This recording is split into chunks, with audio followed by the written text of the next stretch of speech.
ধরুন একটা জমজমাট নির্বাচন হচ্ছে, সাজ রব। নির্বাচন কমিশন আছেন, প্রিজাইডিং অফিসার আছেন, পোলিং এজেন্ট আছেন, প্রার্থীর প্রচারণা আছে, ভোটারদের ব্যাপক উপস্থিতি আছে, ভোট কেন্দ্র আছে। কিন্তু ভোট কেন্দ্রে গিয়ে ব্যালট পেপারে গিয়ে দেখা গেল যে একটাই মাত্র মার্কা, আপনাকে সিল সেইখানেই মারতে হবে। তখন ওই ভোটারের কি মনে হবে? মনে হবে না পুরো জিনিসটা আসলে একটা মকারি, পুরো জিনিসটা একটা তামাশা, একটা ব্যঙ্গ, বিদ্রুপ, ফাতরামি। বাংলাদেশ জাতীয় দলের ক্রিকেটারদের সঙ্গে আজকে যুব ও ক্রীড়া মন্ত্রণালয়ের উপদেষ্টা ডক্টর আসিফ নজরুলের যে মিটিং হয়েছে, যেখানে বাংলাদেশ ক্রিকেট বোর্ডের প্রেসিডেন্ট আমিনুল ইসলাম বুলবুল ভাই, ক্রিকঅপসের চেয়ারম্যান নাজমুল আবেদিন ফাহিম ভাই সহ কয়েকজন উপস্থিত ছিলেন। এই পুরো মিটিংটাই হয়েছে ওই রকম নির্বাচনের মতো, যেই নির্বাচনের ব্যালট পেপারে একটাই মাত্র সিল রয়েছে। সেই সিলটা কি জানেন? ভারতে আমরা বিশ্বকাপ খেলতে যাব না, অর্থাৎ আমরা বিশ্বকাপ খেলতে যাব না। তাহলে ভাই ওই নির্বাচন আয়োজনে যেমন কোনো মানে হয় না, এই ক্রিকেটারদের সঙ্গে মিটিং এরও কোনো মানে হয় না। এই মিটিং এর আসলে মানেটা কি? আমাদের ক্রিকেটারদের সঙ্গে তারা কি মিটিংটা আসলে করেছেন? মিটিং এ যেসব ক্রিকেটার ছিলেন তারা, তাদের মধ্যে একটা ভাইব আগে থেকেই ক্রিকেটারদের মধ্যে পেয়ে গিয়েছিলেন যে না, এই জিনিসটা আসলে চেঞ্জ হবার নয়। ক্রিকেটাররাই কিন্তু এইখানটাতে এক ধরনের একটা, তারা তাদের কথাটা বলতে পারেন কিনা ওইরকম একটা অবস্থাতে ছিলেন। আমি নিজেও একটা ভিডিও করেছিলাম যে ক্রিকেটারদের স্পিক আউট করা উচিত, মনের কথা বলা উচিত। হ্যাঁ, আমাদের যুব ক্রীড়া মন্ত্রণালয়ের উপদেষ্টা ডক্টর আসিফ নজরুল তিনি বেরিয়ে এসে বলেছেন যে না, মিডিয়াতে আমি এই বিষয় নিয়ে কোনো কথা বলবো না। বুলবুল হয়েও সেটা বলেছেন, কেননা এটা প্লেয়ারদের সঙ্গে একেবারে ঘরোয়া বৈঠকে ভেতরকার কথা হয়েছে। সো আমিও কয়েকজন প্লেয়ারের সঙ্গে কথা বলেছি, কিন্তু তারাও অফিসিয়ালি অবভিয়াসলি কিছু বলবে না। কিন্তু যেই ভাইবটা তারা দিয়েছে সেটা আসলে ভীষণ রকম হতাশার।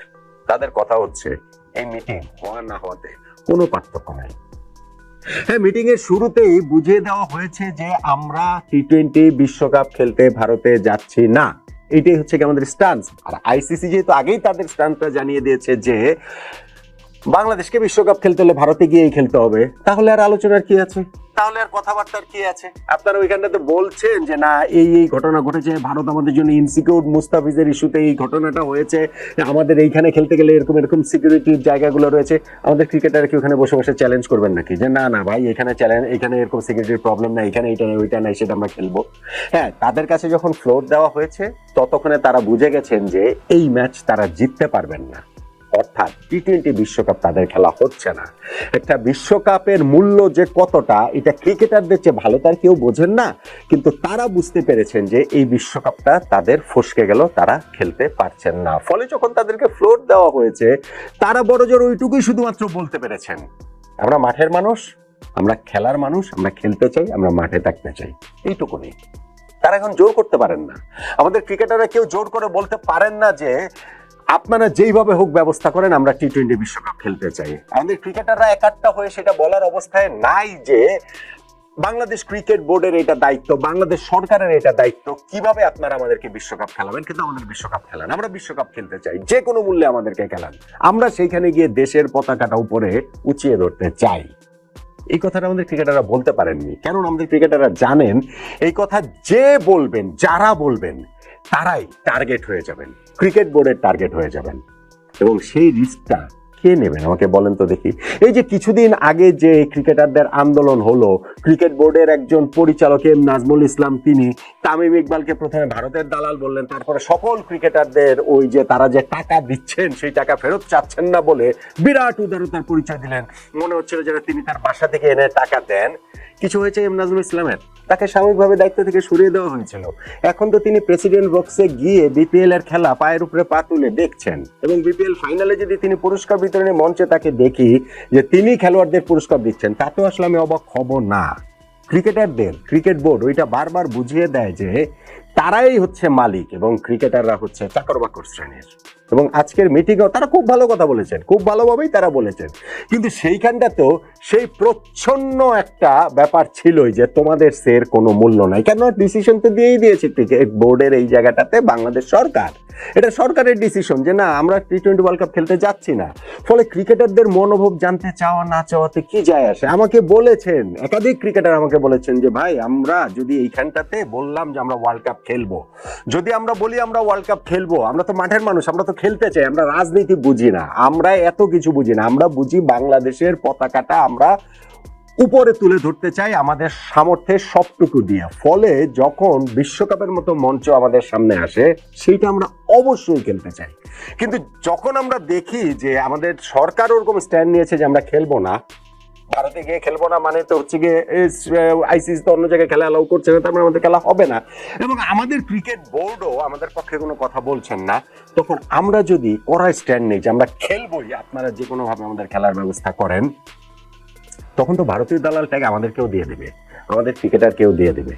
ক্রিকেটারদের এই ভয়, এবং এই ভয়ের কথা তারা বলেছেন, সেখানে কেউ কিছু বলেননি, মুখ চাপায় চুপ করেছিলেন। সবাই শুধু ওইটুকুনি বলেছেন যে না আমরা মাঠের মানুষ, আমরা মাঠেই আসলে থাকতে চাই, ওইটুকুনি আমরা আসলে করতে চাই।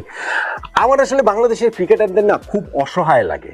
তাদের এইরকম মুহূর্তগুলো তো মাঝে মধ্যেই আমরা দেখে ফেলি, আমরা তাদের ওই সাইডটা দেখি যে তাদের ওই চাকচিক্যময় জীবন, তাদের তারকা খ্যাতির জীবন, কিন্তু ক্রিকেট বোর্ডের সঙ্গে যতবার তাদের এরকম একটা জায়গায় তারা পৌঁছে যান, সেইখানটাতে ক্রিকেটাররাই বারবার হেরে যান।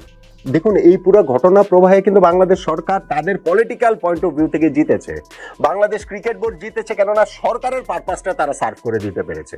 সরকারই তো তাদের বসিয়েছে সর্বশেষ ওই ইলেকশনে, সো তারা তো তাদের জায়গা থেকে সাকসেসফুল। সাফারার কে? ক্রিকেটাররা। আপনি দর্শকদের কথা বলেন, দর্শকদেরও তো একটা অংশ বলছে যে না ঠিক আছে দেশপ্রেম আগে, ক্রিকেট পরে, ক্রিকেট আমরা এগুলো হচ্ছে কি আমাদের পাত্তা দেওয়ার সময় নাই, ক্রিকেট না থাকলে কি হয়, একটা বিশ্বকাপ না খেললে কি হয়, খেললাম না একটা বিশ্বকাপ, ভারতকে আমরা দেখিয়ে দিলাম। কিন্তু সাফারার আমাদের ক্রিকেটাররা, এবং সেইটা কিন্তু আপনি আর্থিক মূল্য দিয়ে বুঝতে, শুধুমাত্র মূল্যায়ন করলে হবে না রে ভাই, এটা কি আপনি টাকা পয়সা দিয়ে কি সবকিছু হয়? গত টি-20 ওয়ার্ল্ড কাপে আপনি যদি হিসাব করে দেখেন আমাদের তানজিম সাকিব ওয়ার্ল্ড কাপ টিমটাতে কিভাবে সুযোগ পেয়েছিলেন, তার তো সুযোগ পাওয়ার কথা ছিল না, মানে নাও সুযোগ পেতে পারতেন, কিন্তু ওইখানে গিয়ে তিনি এত ভালো পারফর্ম করেছেন যে সেইটা বাংলাদেশ ন্যাশনাল টিমে তার জায়গাটা সিমেন্ট করতে সাহায্য করেছে। আপনি খেয়াল করে দেখেন রিশাদ হোসেনের কথা, ওই ওয়ার্ল্ড কাপে তিনি এত ভালো পারফর্ম করেছেন যে বিগ ব্যাশের তিনি টিম পেয়েছেন। আমি শুধু ওই একটা টি-20 ওয়ার্ল্ড কাপের কথাই বললাম। সো বিশ্ব মঞ্চে নিজেদের মেলে ধরার তো একটা ব্যাপার থাকেই, আমাদের ক্রিকেটাররা সেই সুযোগটাও পাচ্ছেন না, এবং সেটা বলার মতো অবস্থাও তাদের আসলে নাই। এবং এইটা চেঞ্জ করতে পেরে অনেক ক্রিকেটার এই মিটিংয়ে জয়েনই করেন নাই, নানান কথা টথা বলে যে বাড়ি চলে গেছেন, বিপিএল এর খেলা যেহেতু শেষ হয়ে গিয়েছে সেই কারণে হচ্ছে ভাই আপনারা ম্যানেজ করেন। কিন্তু ক্রিকেটাররা যদি জানতেন না এই মিটিংয়ে তাদের কথাটা শোনা হবে এবং তাদের কথা শোনার পরে ডিসিশন নেওয়া হবে চূড়ান্তটা যে আমরা আসলে টি-20 বিশ্বকাপ খেলার ব্যাপারে কি সিদ্ধান্ত নিব, তাহলে সবাই এখানে উপস্থিত থাকতেন, তাহলে সবাই এইখানটাতে তাদের কথাটা মন খুলে বলতে পারতেন। কিন্তু মিটিং এর শুরুতেই যখন তারা জেনে গেছেন যে না এটা ডিসিশন তো হয়েই গেছে, আমরা টি-20 ওয়ার্ল্ড কাপ খেলছি না, ভারতে গিয়ে খেলছি না মানে খেলছি না, আইসিসি সিদ্ধান্ত পরিবর্তন করছে না, ফলে কোন ক্রিকেটার এখানে কথা বলে ক্রিকেট বোর্ডের বিরাগ ভাজন হবেন, ক্রিকেট বোর্ডের শত্রু হয়ে যাবেন? কোনো দরকার আছে? কোনো দরকার নেই। যেই কারণে সবাই মিলে মুখ বুঝেই দেখলো বাংলাদেশ ক্রিকেটের সেই মৃত্যুটা। সবাই মিলেই যেন এখন আমরা সেই মৃত্যু সনদের অপেক্ষা করে আছি, একটা ইমেইলের অপেক্ষায় আছি, একটা প্রেস রিলিজের অপেক্ষায় আছি, কখন আইসিসি থেকে সেইটা দিবে, আনুষ্ঠানিকভাবে আমাদের ক্রিকেটের মৃত্যু ঘন্টাটা বাজিয়ে দেওয়া হবে। আমিনুল ইসলাম বুলবুল ভাই অবশ্য আমি জানি না, তিনি যেমন বলেছেন যে আইসিসির গত দিনের প্রেস রিলিজটাই তিনি দেখেন নাই, এইটাও আসলে দেখবেন কি দেখবেন না আমি জানি না। তিনি যেরকম আইসিসি কে চ্যালেঞ্জ করছেন, কাঠগড়ায় দাঁড় করিয়ে দিচ্ছেন, তিনি এবং আসিফ নজরুল দুইজনই যেভাবে আইসিসি ও ভারতের বিরুদ্ধে যুদ্ধ ঘোষণা করেছেন, একটা ভিডিওতে আমি এটা বিস্তারিত আলোচনা করেছি। সো তা করে আসলে কি অ্যাচিভ তারা করতে চাইছেন যে আইসিসি 24 ঘন্টার কোনো আলটিমেটাম বেঁধে দিতে পারে না, আমরা এটা নিয়ে ফাইট করব। অথচ আজকে আমি আবার কোন একটা পত্রিকাতে কালের কণ্ঠে মনে হয় দেখলাম যে বুলবুল ভাই নাকি নিজে এই 24 ঘন্টার সময় মানে সময়টা চেয়ে নিয়েছেন, সেটা 24 ঘন্টা না 48 ঘন্টা সময় চেয়ে নিয়েছেন সেটা তার মনেও না, এটা ওনার নিজের কোর্টের মধ্যে আছে। তাহলে কোনটা ঠিক কোনটা ভুল, কোন জায়গাটাতে আমরা আছি? আমাদের এই ক্রিকেটটা কোন জায়গাটাতে তারা নিয়ে গেছেন? আমাদের ক্রিকেটারদের তারা কি বোলের পাঠা বানাতে চেয়েছিলেন?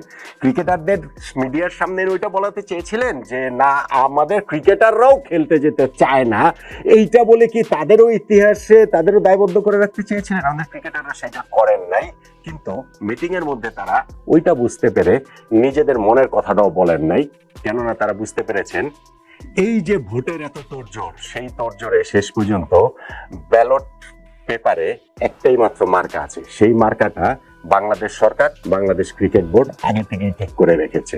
মার্কাটা হচ্ছে আমরা টি-20 বিশ্বকাপ খেলবো না, আমাদের ক্রিকেটটাকে আমরা বলে দিয়ে দিলাম। সেই কারণে আমাদের ক্রিকেটারদেরও আর বলার কিছু ছিল না, এখন নাই। কিন্তু বলবেন কি না, সময় কথা বলবে, ইতিহাস কথা বলবে। আমাদের ক্রিকেটটাকে যারা এইভাবে ধ্বংস করে দিচ্ছে, ইতিহাসে তাদের কারো ক্ষমা নাই।